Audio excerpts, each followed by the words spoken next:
আসসালামু আলাইকুম, কেমন আছেন সবাই? আশা করি সবাই অনেক অনেক ভালো আছেন। তো আজকে নতুন আরেকটা ভিডিও নিয়ে আপনাদের সামনে হাজির হয়ে গেলাম। আর এই যে মাছগুলো দেখতেছেন, এটা হচ্ছে কাতলা মাছ। মাঝারি সাইজের মাছ, বেশি বড়ও না আবার বেশি ছোটও না।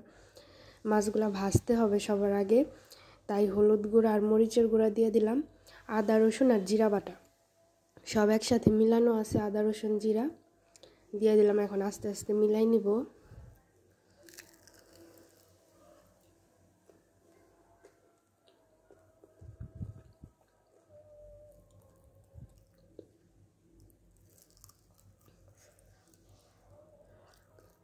লবণ সবার লাস্টে দিব, নাহলে পানি ছাইড়া দিবে মাছ থেকে।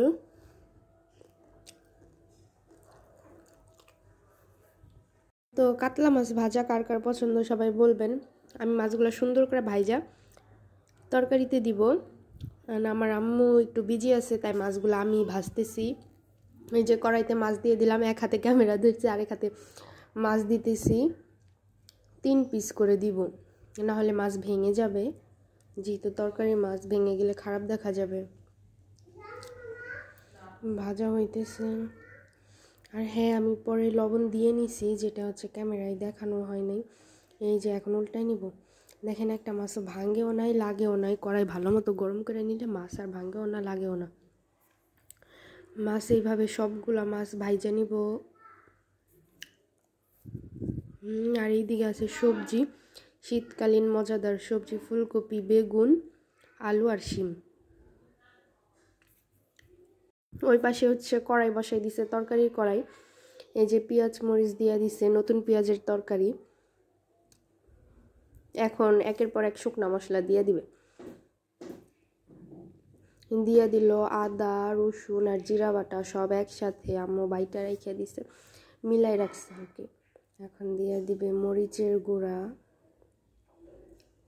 দেখুন, এই তেলের মধ্যে মশলাটা কষাই নিব, কারণ পর্যাপ্ত পরিমাণে তেল দেওয়া হয়েছে, পানি না দিলেও চলবে। আর এই যে কাঁচা সবজিগুলা দিয়ে দিতেছে। তো এই সবজিগুলা রান্না করলে এত বেশি মজা লাগবে, ঝাল ঝাল করে কাতলা মাছ দিয়ে সবজির ঝোল অনেক বেশি মজা লাগে। আপনারা যারা আমাদের ভিডিও দেখেন, আপনাদেরকে অসংখ্য ধন্যবাদ। আর আপনারা সবাই আমাদেরকে সাবস্ক্রাইব করে রাখবেন। আর কেমন ভিডিও দেখতে চান সবাই কমেন্টস করে বলবেন।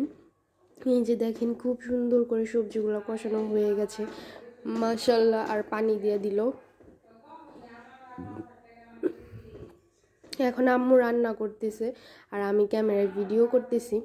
এই যে মাছে বলক উঠে গেছে তরকারিতে, আর এখন মাছগুলা দিয়ে দিতেছে। এটা হচ্ছে কাতলা মাছের মাথা, লেজ দিয়ে দিতেছে। এটা মাঝারি সাইজের একটা মাছ, তাই রান্না করে ফেলতেছে একবারে। মাঝারি সাইজের, হ্যাঁ মাঝারি সাইজই হবে কাতলা মাছ। বড় একটু ছোট সাইজের চেয়ে একটু বড়। মাছটা কিন্তু অনেক বেশি তাজা ছিল, আর তাজা মাছের তরকারি অনেক ভালো লাগে। এই পাশে শাক রান্না করবে। আর এটা হচ্ছে পালং। এই যে ধনিয়া পাতা দিয়ে দিতেছে। তো কষ্ট করে যারা আমাদের ভিডিও দেখলেন, আপনাদেরকে অসংখ্য অসংখ্য ধন্যবাদ। আপনারা সবাই আমাদেরকে পাশে থাকবেন, সাপোর্ট করবেন। দেখেন কি সুন্দর লাগতেছে কালারটা, লাল সবুজ হলুদ সব কিছু একসাথে। এই তরকারি খেতে অনেক বেশি মজা লাগে। আর শীতকালীন তরকারি মানে ধনিয়া পাতা দিয়ে পরিবেশন করা। সবাই ভালো থাকবেন।